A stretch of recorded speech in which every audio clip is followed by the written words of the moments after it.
What's up, guys? I hope you're doing well.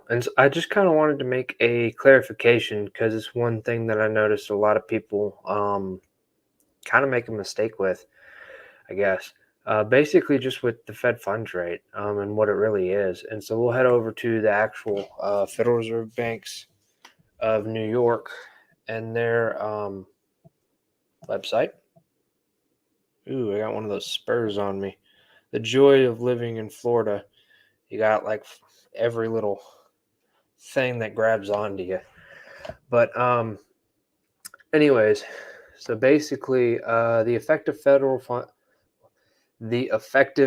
funds rate is calculated. It's a volume weighted median of overnight federal funds transactions, and it's in this report the FR 2420, and then are of selected money market rates. And so there's multiple different rates that actually go into this.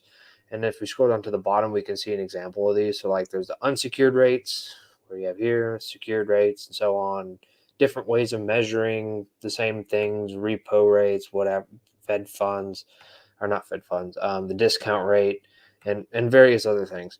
But the thing I wanted to point out was the fact that is basically this whole chart, and this is daily. I think it gets updated like 9 a.m. of each day for the previous day or whatever, or each guess business day, as you can tell, like from the 29th to the 2nd, from April 29th to May 2nd.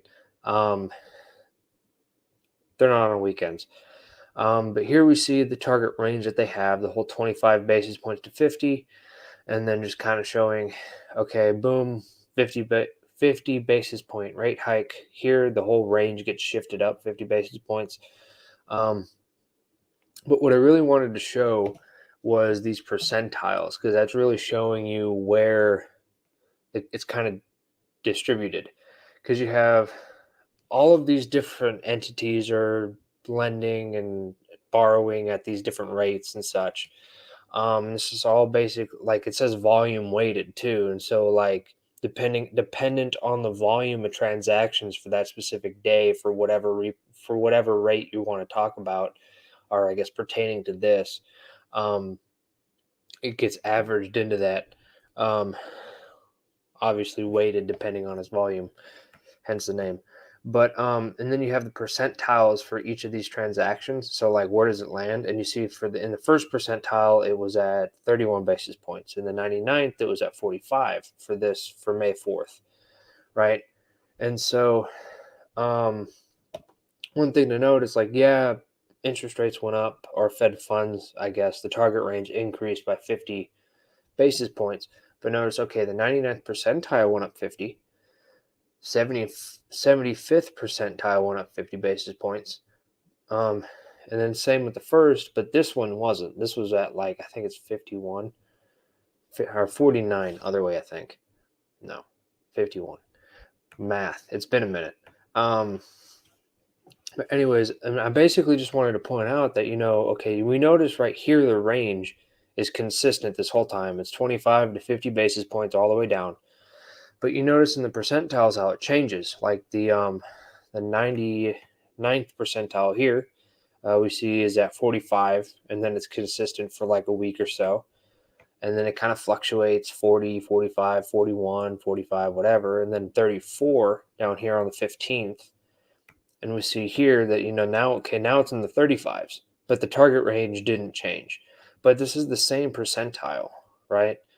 And so I guess my point is, it's not, people tend to think that the Fed funds rate is like one specific interest rate or whatever, but it's not, right? And this is specifically the effective federal funds rate. So I guess it's different. But I just wanted to basically show that this is much more dynamic than people tend to think, and that there's a lot more that goes into it. Um, a lot more that goes into it. It's kind of the same thing with like the CPI and stuff like that. There's a lot more to it than people tend to think. So a lot more cross currents, a lot more ways things are measured in different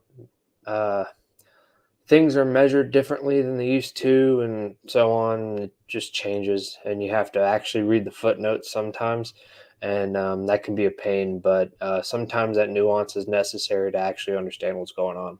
But anyways, hope you guys have a good day. And